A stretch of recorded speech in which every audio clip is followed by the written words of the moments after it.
Hello, welcome to the Lyman Wolf Podcast. I am your host, Raceland, and I'm joined today by my co-host. Howdy, I'm Nate. And on today's podcast, we're going to be talking about creating a video game. This was Nate's pick for the subject matter this week, and we picked a franchise that we would like to see get a video game adaptation that doesn't already have one. So Nate, what was some choices for this? Why'd you pick this?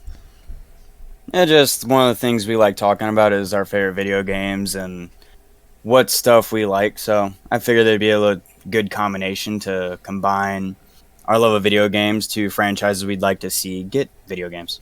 Now this was a kind of a tough one for me to pick. Was it tough for you to pick a video game franchise or create one? I mean, I already had one in mind.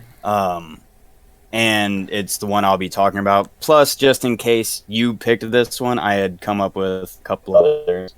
Really? Oh, well, it took me a while, but I finally got it. And so, since this is your pick, I'm going to let you go ahead and go first, Nate. Okay. So the franchise I picked is the Supernatural franchise from the CW shows. See, I was thinking about picking that, and I chose against it because I was like, I'm pretty sure there's a video game already made. And I guess there's not? Nope. There is a game, but it's not a video game. It is a tabletop RPG game. Oh, see, that's what I was thinking. I knew there was something along those lines. Yeah. Now, so for this... Real quick, I know that if you guys don't know, both of us are absolutely love Supernatural. It's one of... For me personally, it's like my favorite show on television. It is not my favorite, but it would probably be in my top 20. Yeah, top 20? Come on, man. There's a lot of shows I like. Plus, I also top 5 count anime as well. Oh, see, I put anime and TV shows in separate categories. It's all on the TV for me. All right, so go ahead and go with your game, Nate.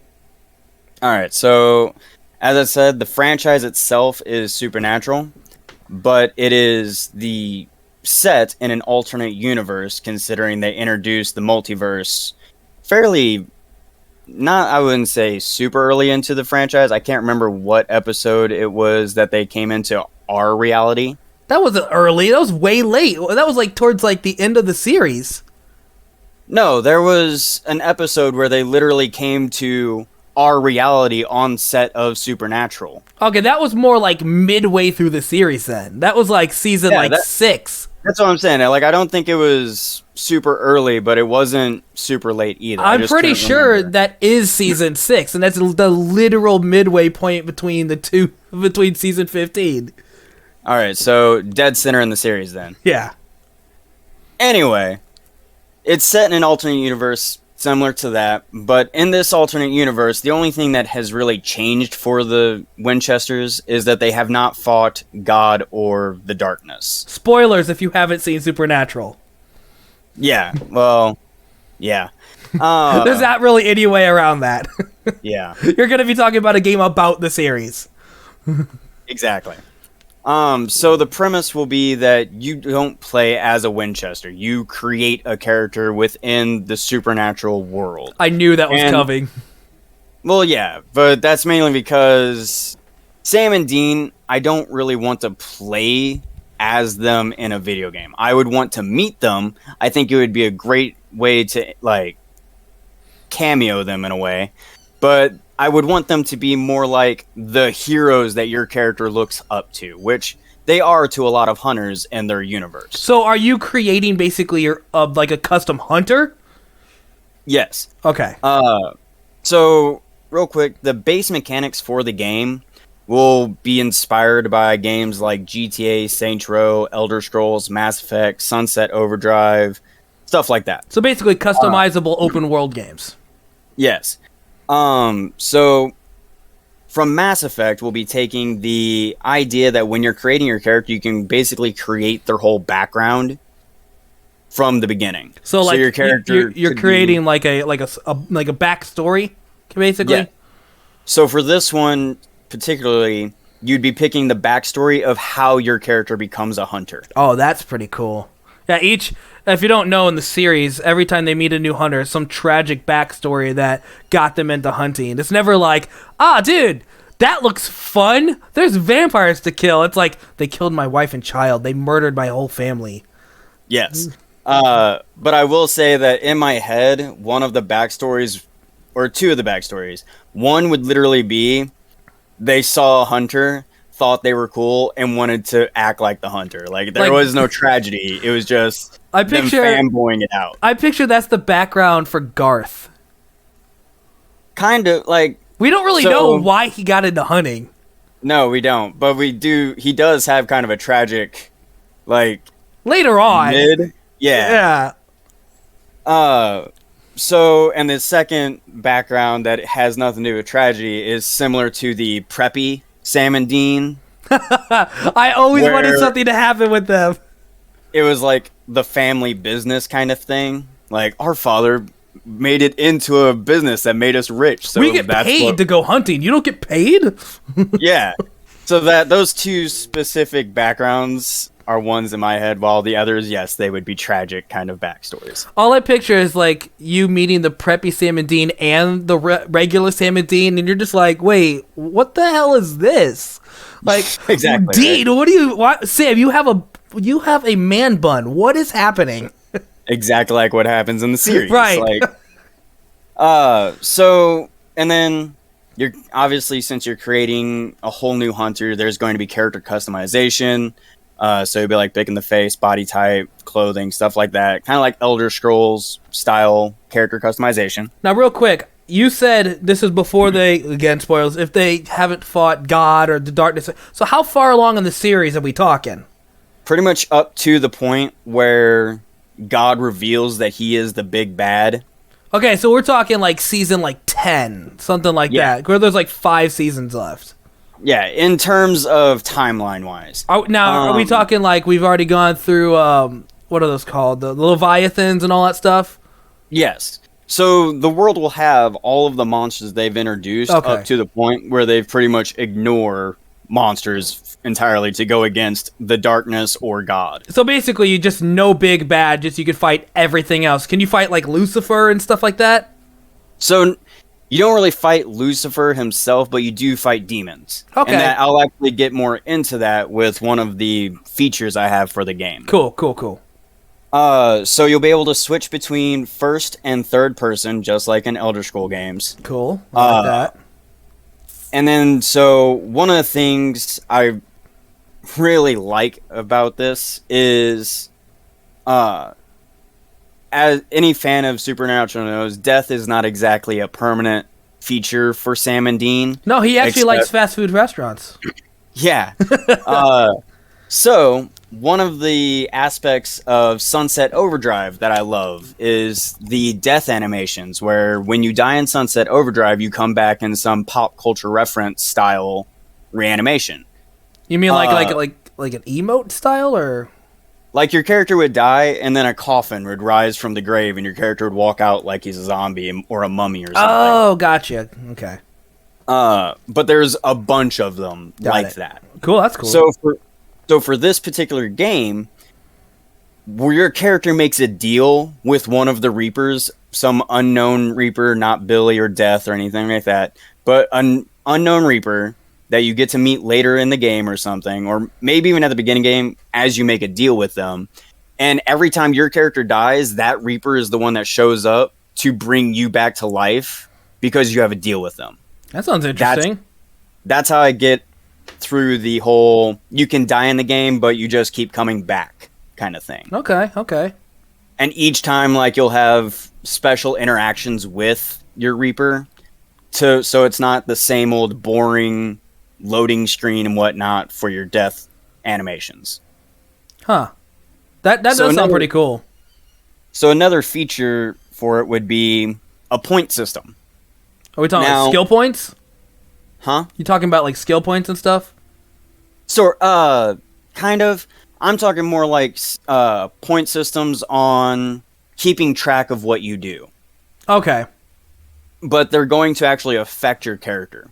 So in Supernatural, you'll have hunters who specialize in certain monsters and stuff. So you'll have vampire hunters, werewolf hunters, stuff like that. Yeah. So the point system basically slots you in to whatever you specialize in. So if you just grind a bunch of levels killing nothing but vampires, you'll start getting points into vampire hunters. So you'll possibly gain perks like the vampire cure. So I think from what it sounds like you start off at like Skyrim style base, and then you split off into a bunch of like skill tree styles where you can be like, in Skyrim example is like, oh, here's your fire magic, or here you can do illusion magic, or something like that, or one-handed attacks. So it's basically like that, but like picturing like monster types. Exactly. So whatever you do in the game is what grows your skill level. So if you're using a pistol, your skill pistol will go up. It makes me think of GTA, what was it, San Andreas, where literally anytime you did anything, you started like gathering skills. So if like you start working out at the gym and pumping iron, your muscles get bigger. If you are sprinting a while, your stamina gets better. Stuff like that. Exactly. So like I said, one of the things specifically for vampires is if you become a vampire hunter, you have the choice to either learn the secret recipe of the vampire cure, which allows people to turn back into human as long as they haven't drunk vampire blood. Not as easy as it sounds. Yeah. Or you gain like increased damage against vampires because you've hunted them for so long, you know exactly how to kill them. Now, question, with the monster hunting and stuff like that, is there going to be a mode where you become a monster instead? So that's another feature that I plan on having it. So with that, we'll go ahead and skip to that one real quick. I'm thinking of kind of like DLC style gaming, where the base game, you're going to just be a hunter. Okay. And then with DLC, you can choose a quest that allows you to become certain types of monsters. So like one DLC will be where you find a nest of vampires and one bites you, and you start going through the process of being a vampire, and you have to make the choice. Do you cave into becoming a vampire, or do you try to become human again? Or do you be human or be vampire while also trying to maintain a semblance of morality and not give in to the hunger as much? I'm getting real like Skyrim Dawnguard DLC vibes here. Yeah. Which is pretty close to it. And with that, like have multiple werewolf kind of DLC, just multiple monster kind of DLCs. Focus on the werewolves. Well, yes, obviously. But so specifically with the werewolf one, if you try to be a werewolf and maintain your morality and not become the monster, but still good, then the DLC would lead you towards Garth, and he would help you. Oh, that's cool. Yeah, we've had a couple instances in the series where we've had a couple like good monsters that didn't go bad. The vampire one in particular, actually, because in this universe, Benny doesn't die. Yay! If you don't know who Benny is, watch the series. He's awesome. He's a great vampire that was unjustly killed. For no reason. I think the actor just wanted out of the series. I guess. But either way, Benny would be the one to help you maintain your humanity in that respect. So each monster DLC, it has pretty much the same premise, just different pattern. That's cool. So then you'd also be able to customize your weapons, your vehicles. You get a base, just like the Winchesters do in the Men of Letters bunker. But so there's another game called State of Decay 2 where you can upgrade or move to different homes, which will be your bases. That's kind of what's going to happen here. You'll start out at like a normal suburban house or shack, whatever background you've picked will give you your starting base. As you progress throughout the story, you'll have the chance to pick new bases and whatnot that'll offer more protection from certain monsters and factions. Okay. Speaking of factions, by the way, the game will have several factions that you can either join or become the enemy of. So in this universe, they'll have the Hunter faction, of course. And you'll start out as a hunter, but you won't be in the hunter faction. Because as you're starting out as a hunter, you don't really know the ins and outs of the underground kind of thing that they have set up. Like Sam and Dean have people calling fake numbers just to get by as being FBI and whatnot. Oh, hold on. Let me scramble through my phone to find which one's ringing. Yeah. So as you being a new hunter, you don't have access to that. But as you play the game, if you join the hunter faction, you will get access to that kind of support from other hunters. Or you can even join the Men of Letters, because in this universe, the American branch of the Men of Letters weren't slaughtered by demons. And they actually flourished. And you don't have to deal with the British dicks and the British dick Men of Letters that's in the series. Which actually will be, in my head, a DLC, because you can go international. Go to other countries and whatnot and explore other monster types from other mythologies. By the way, listeners, if you didn't know what I meant, in these TV series, the British Men of Letters are absolute like dick bags to everything. Not great. They're horrible to America. Like, well, one of them was he was a good. No, he was a bad guy who saw that the British Men of Letters were going the wrong direction, but he still did like terrible things. Well, yeah, but he had a redemption arc before the British Men of Letters killed him off. Yeah, but that's what I was saying. So anybody listening overseas isn't like, wow, this guy hates British people. No, it's the British Men of Letters and Supernatural just were not very nice folk towards anybody. So those are the traditional factions, though. I also want to include non-traditional factions, so factions that aren't actually in the series, but so make your basically like it's like game exclusive factions. Yeah, 3 in particular I would want to talk about. The first one is the Eyes of the Damned. They are they're a faction of disillusioned hunters who decided to become devil worshippers. Okay, with the end game trying to become demons like Crawley became a demon. So basically they're hunters that have gone rogue. Evil. Yeah. Yeah. They basically offer everything to the demons so that when they die, their souls will go to hell but be welcomed by the demons and become demons themselves. I'm surprised you don't have witches in there as well.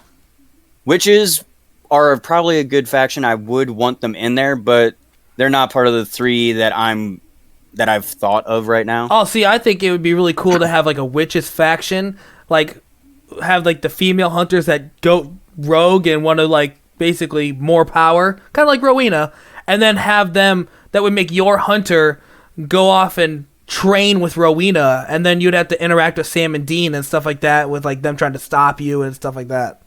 That's a great idea. And like I said earlier, I would want a lot of monsters and creatures in this.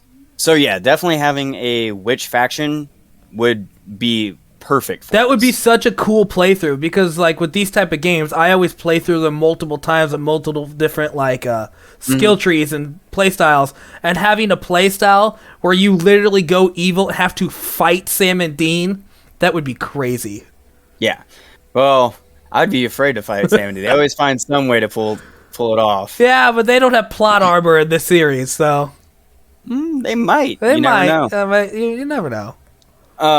And the second faction is Legion of the Faithful.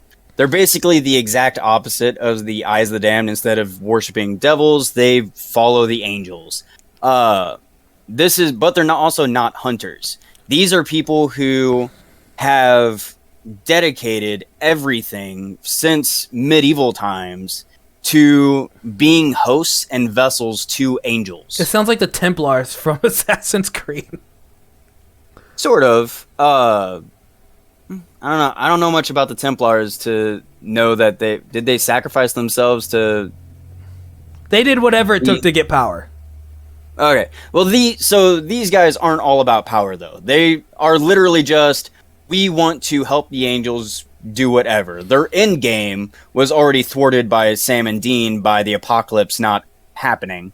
Real quick, listeners, if you haven't seen the series, angels are not great. They're just as bad as demons. They're a bunch of... They even call them all the time winged dickbags in the series. Honestly, angels and demons in the supernatural universe are basically just superpowered human beings. They're all have same kind of emotions and whatnot, which is just being a douche. Yeah. They're basically the same amount of douchebaggery, but on two opposite ends of the coin.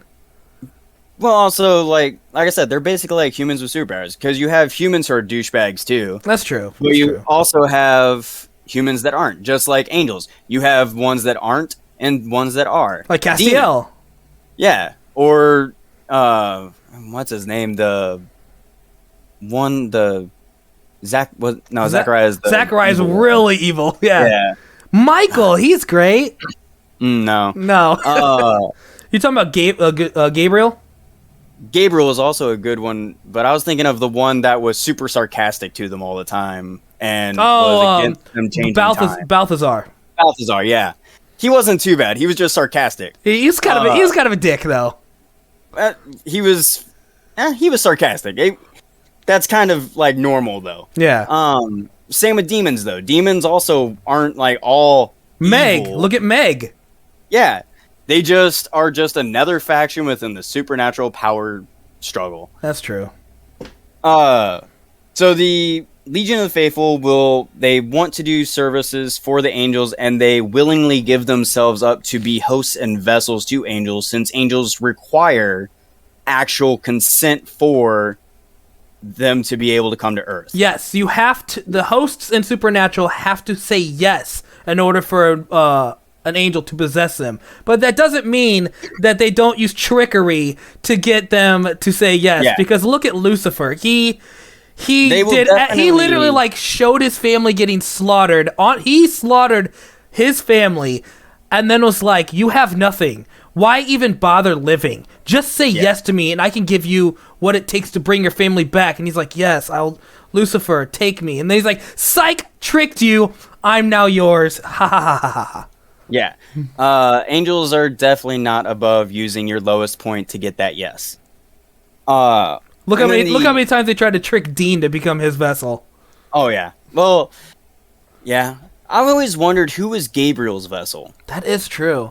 Watch it be some like suited, like no nonsense type of dude, and then Gabriel took over and was like, "Nah, this guy sucks." Exactly. Like Gabriel had that suit. I'm curious because Gabriel's an archangel, and archangels require special suits, like special vessels, in order for the vessel not to die. What if for somehow like his vessel was like Gandhi or something? Oh no.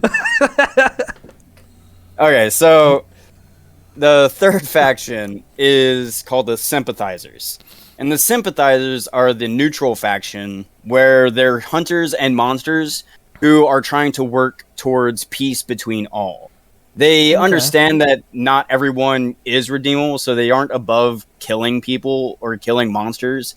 But their ultimate goal is to try to show monsters that you don't have to be evil, you can be good. Kind of like, again, Garth and Benny. They're one of the biggest things I had an issue with Supernatural is, as many monster friends as Dean and Sam had, they still just seem to immediately flip on the whole switch of, if it's a monster, it needs to die. Yeah, there's a whole entire arc where Sam was like, "No, she's not a bad monster. She's just feeding her children. It's cool. No one's getting hurt. It's fine." And then Dean's like, "It's all right, Sam. I'll let her live." And then immediately kills her behind his back. And then it like spawns this whole feud throughout the entire season.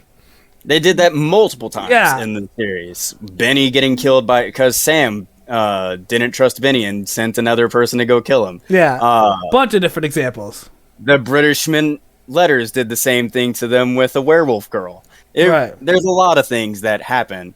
But monsters don't have to be bad people in the Supernatural franchise. They just have to be basically led, because their instinct is to hunt. And hunting isn't intrinsically a bad thing. It's just a fact of nature. But like all things, if mankind can go against its nature, so can monsters. Right. So the game also features a solo kind of thing where you can play multi-platform kind of thing where you can play solo, or you can invite up to 5 other friends to join your party and go on hunts. So like if you find a massive nest of vampires and you're not very confident to take that nest of vampires by yourself, call somebody up in your faction or call up a friend online, ask them to come help you, and there you go. Yeah. So this is not just for single players. You can definitely have multiplayer for this kind of stuff. Yeah. And if you do want to play solo, but you still don't have confidence to take on a nest, you can invite NPCs to help you as well from your faction if you join a faction. But if you don't join a faction, then you can't, because you need that faction to help. So yeah, that would basically all of the ideas I have for this particular game. Okay. So, Yep. Do you have any other notes for that game, or no? Is that all of it? That is it. Oh, well, it does sound like a super fun game. I love the Supernatural franchise, so having that have its own game after all these years would be super cool. I just picture your character just like sitting in the Impala, just like chilling with Dean, like, yeah, we're going on a ride. So, I did put a lot of thinking into this on what I personally would do. My character would probably be a loner, but join the Sympathizers. So, like, he has a faction in case he needs help, but for the most part, he's going to do stuff by himself. Yeah. And instead of a car, he's going to have a motorcycle. Oh, boo! Yep, got to have a motorcycle. Boo! But his base will be a bar. Oh, So, yeah. I think that with that, it would work out really well. Hurry up. With the whole being able to bring in your allies and whatnot, being able to customize a bar. So you could have... I guess that would be a little bit too much with adding into like sim kind of style gameplay where you're managing an entire area and whole life of the character. So I'll scrap that idea and maybe add that to like the sequel or whatever. Well, you got a lot of ideas because this game sounds like Skyrim style, where you can literally play any type of form you want. Yeah, so in my head, the way I'm playing, or the way it looks like a game of, or Grand Theft Auto kind of game. Yeah. Like you're playing Grand Theft Auto, but supernatural style. Yeah. But I also like the idea of being able to go into first person and playing it like an Elder Scrolls game too. Yeah, it does sound pretty cool. Well, I guess that moves on to my game. It took me a long time to figure out what the subject matter of my game was, but I finally got my idea set, and I hope you like it, Nate. So, All right, let's do this. Do you think the world is tired of superhero games? Not at all. Yeah, I didn't think so either. Now, in this world right now, obviously the world is getting tons of Marvel content, right? We're getting lots of Marvel stuff, Marvel movies, Marvel TV shows, Marvel games, stuff like that, right? Yeah. Yeah, we're not doing Marvel. We're doing DC. Because DC likes to thrive in video games. Don't owe it me. I don't know if they thrive in video games. Well, they're not thriving in movies right now, so... They've hit a couple of gems, but... Well, I'm hoping my game would be another gem. Because my game is not going to be a team or building a team. It's going to be focused on one character. And that character is a character who is underrated and not talked about much, and that is Static Shock. Okay. So Static Shock... Sorry, go ahead. I was just trying to think if he's been in it, but he hasn't. I looked it up. Have a video game. He has had one opportunity to have a video game, and that was a Game Boy Advance game, and it got canceled, so it never actually came out. Oof. Okay. So Static Shock was a character I always loved growing up because I watched the cartoon on the WB. I know you also watched the cartoon as well, right, Nate? Yeah. Yeah, That's how I was introduced to it. Yeah, same here. I was a huge fan of Static Shock. He was originally a Milestone Comics character who got bought. The Milestone ended up integrating with DC, so he's now technically a DC character. Same with Angelica in the Marvel, she is now Thor's sister instead of an angel from the Spawn series. Right. So I always thought it'd be cool for Static to get to get more love and attention brought to this character, because like I said, he doesn't have much. People don't know him besides the cartoon. And if you're not from the 90s watching it in the early 2000s, you have no idea who the hell I'm even talking about. As the numerous fans of Static Shock scream in agony. Right. So what I wanted to do is make it like an open world Static Shock game.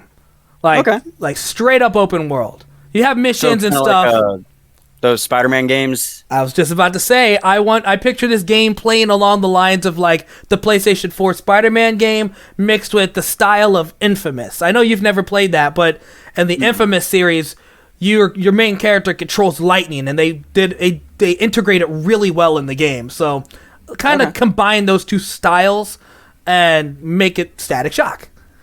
Okay. So what I'm wanting to do is you play as Virgil Hawkins, obviously, who's Static Shock, and you can start out the game before the Big Bang. So if you don't know what the Big Bang is how he gets his powers. It's like a whole group of like teenagers go to like this like gang fight, and the cops come and shoot some untested gas, gives them all powers. So you could play as Virgil Hawkins and start out going to there, and that's how you start the game. It's like the prologue to the game is you getting your powers. Okay. So the game you would explore, as Virgil, learning how to use your powers, leveling up your characters, learning new skills along the way. So like every time you level up, you can unlock like a skill tree style a thing, new powers, new stuff like that. I think that'd be interesting. So real quick, for traveling, would you be able to use like his electric disc from the show or something? Or yeah, I was gonna get into that. Yeah, you can use since he has multiple different powers. I'm about to actually go into these powers. There's a bunch of different ways to travel as Static because of his powers. So if you don't know about his powers, he has the power of not electricity. He has the power of electromagnetism. So he can create and control electricity and anything that's magnetic. So even if it's not metal, he can put a magnetic field around it to like move it around and stuff. But most of the time he sticks with metal because it's quick and easy to do. Yeah. He can create lightning. He can absorb energy, create force fields. Even in the comic books, because I read all the comic books before I started doing my notes and stuff, and that he has a force field around him at all times, like a weak one. So if anybody shoots him with a bullet, it automatically like redirects the bullet. Okay, that's pretty smart. Yeah, so he can also control things with magnetism, sense electromagnetic fields. So if there's like another energy user running around, he can like sense where they're at with the like sensing his powers and stuff. He can even fly, like you mentioned. He can fly with a disc that he personally made. He created his own personal disc because, if you don't know, he's also super smart. He creates his own suit, sort of like Spider-Man does. It seems like Milestone was heavily influenced by Spider-Man because they basically stole him and made him Electric Guy. Yeah, I could see that. Yeah, he's a giant smart aleck, a wisecracking super genius hero, just like Spider-Man. It's a copy and paste, except it was created by... Instead of webs, he shoots lightning. Yeah, the creators of this comic series were African American, so they made sure to make his character like heavily influenced in his culture. So like there's racism and stuff like that influenced in this game. So maybe you could tackle more serious stuff like that if you play as Virgil, as Static. There'd be missions where you could, because a lot of the foes are like, talking about how, you're not a hero, you're blah, blah, blah, blah, blah. So you could be tackling important discussions like that. Okay, that'd be a good way to get that out there. Yeah. So I wanted to see this game be set in the fantasy city of Dakota. So that's where Static is from. He's from the city of Dakota. So this would be kind of like New York. It's like a big city, but not as big. It has its rural areas. More like Chicago, I guess, is a better example. Yeah. And you go around fighting crime, fighting against some of the big bads that Static's known to fight in the comics and in the show. You could have him face off against foes like Abon the Living Shadow, Rubber Band Man, Hot Streak, Tarmac, Commander X. There's a ton of villains that he fights. Okay. Since you have him since the DC took over the comics, you could even have him fight foes like Deathstroke, team up with the Titans, Superman or the Joker, stuff like that. He'd be meeting other heroes from the DC world as well. Yeah. And since this is a Static Shock milestone comic, I wanted to make sure you brought in like characters from Milestone, which like Hardwire, Icon, and Rocket. I don't know if you've ever heard of those characters, but I've heard of Icon. Yeah, they're staples. Don't know Hardwire. They're staples in Milestone Comics. They actually create a team in Milestone Comics where those are like the main four. Okay. So I would love to see them get more love and more attention because Statics and Milestone Comics don't get much love anymore. They're kind of background characters in all DC stuff. So, like I said, he could fight against he'd fight with Superman, even the Joker, stuff like that. There's a lot of like versatility in this game. I would love to see Static interacting with these characters. There's also been the different styles of the different looks of Static over the years, so you can have a variety of different costumes to wear, different skins, even have a skin specifically made just for the game like they did with Spider-Man. It'd be cool to What? I know that is a pretty big fun feature for a lot of the Spider-Man game fans, is collecting and getting all the costumes and stuff. Yeah, I would love to see this game get like multiple different skins, because like if you don't know, the New 52 Static looks way different than the 1994 when it originated. He wears like a hat and he's like a skin tight suit, and I'm not a fan of the origin 90s costume. I like the more TV show-esque look where he's wearing dreads and he's got the mask and like the coat and stuff. But his costume was pretty awesome in the cartoon. Yeah, it definitely was. It was this was actually interesting for the for the TV show, is that it was the very first ever superhero black character. It was the very first time they ever made him the main character, a black character, the main character. Huh. Well, that's cool. Yeah, I had no idea. I looked at when I was looking up stuff for it. I was like, wow, that's awesome. So yeah, I just think I think an open world superhero game based on a very underrated superhero would be an awesome game to play. Is there anything about Static Shock you're curious about, Nate? So does he have like a main villain, like kind of like, I know in the show he had like the leader of the evil guys. Yeah, Abon, the shadow dude. Yeah, that's Abon. I was thinking he'd be the main villain, like of the crime, like a crime syndicate style. He's like gathering bang babies, which are people that were affected in the Big Bang. Yeah, gathering bang babies to kind of go against Static and try to take over the city. And I was thinking, like I said, with DC now involved, you could have him even like try to recruit like the Joker, and the Joker's like, hell no, I have no interest in these group of teenagers.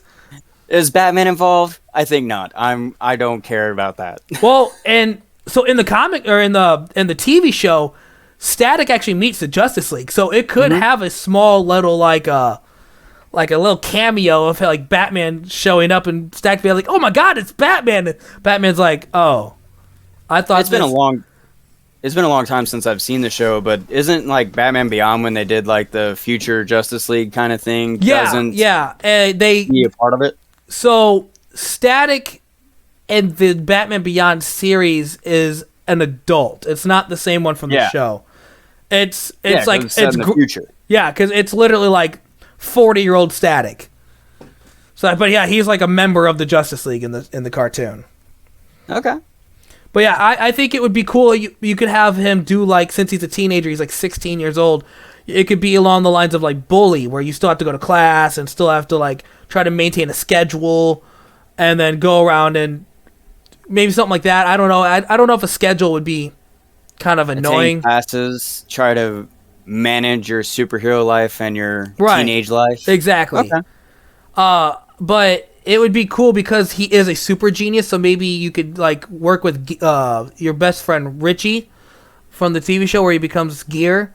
I was thinking maybe you could have. Okay, I remember him. Yeah, I'm thinking maybe he could like team up with you as you progress in the story to kind of like unlock gadgets to upgrade your suit, upgrade your disc, upgrade anything, any kind of gear that you need.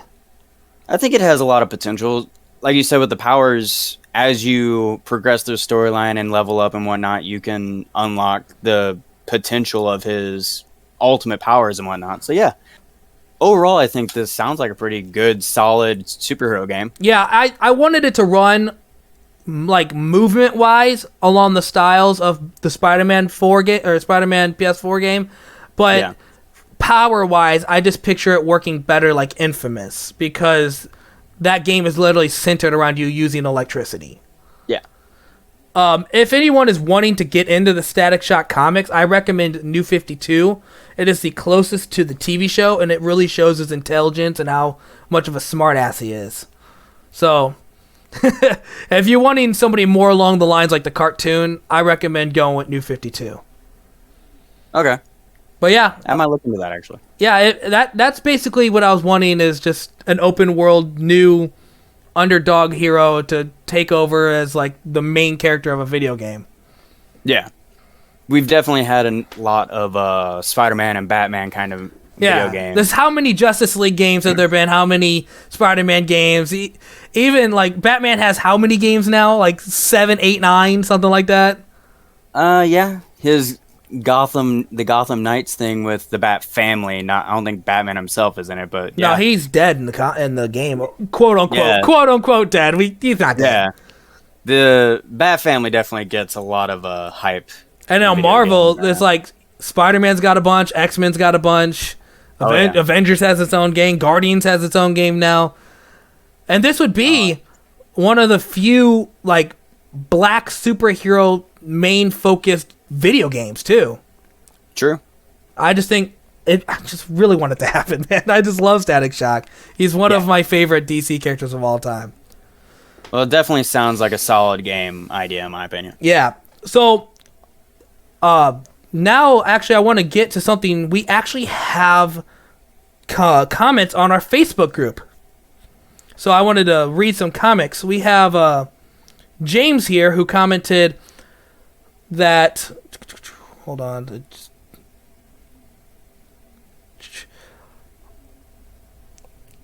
I don't know. He said, I don't know how in depth this game could go, but I think a Sons of Anarchy game would be pretty cool. I don't know much about Sons of Anarchy, but I know enough to know it's like a biker gang style TV show or lots of blood and violence and stuff like that. I see that would be, from what I remember of Sons of Anarchy, I only watched, I think, the first and maybe half of the second season. But from what I remember, I think it would be perfect for a kind of Grand Theft Auto style kind of game. Yeah, I think that'd be pretty cool. I feel like it would run a lot more along the lines of like Saints Row, like early Saints Row. Yeah, where it wasn't quite so comical. Yeah, it's where it was more focused on you being in a literal gang. Yeah. So yeah, I think that would translate pretty well. James also commented another comment saying another one would be a good one would be a callback from your previous episode, A Nightmare on Elm Street, which honestly was going to be my pick originally, but we've only seen the first two movies, so I didn't feel right picking that as a game because they do have a Friday the 13th video game that did really well, where you played as campers and then one person played as as Jason. Yeah, and it was like an online game where you could go around surviving, or the one person playing as Jason would go around trying to kill them. I think a Freddy game would be really cool.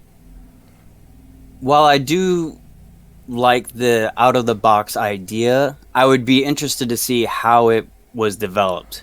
Because at this point, I can't really think of a way that Freddy's style of horror would translate well into a video game. Well, I think because we're going to watch the other movies later, I'm guessing it would work better if we saw all the movies. That's why I didn't pick it.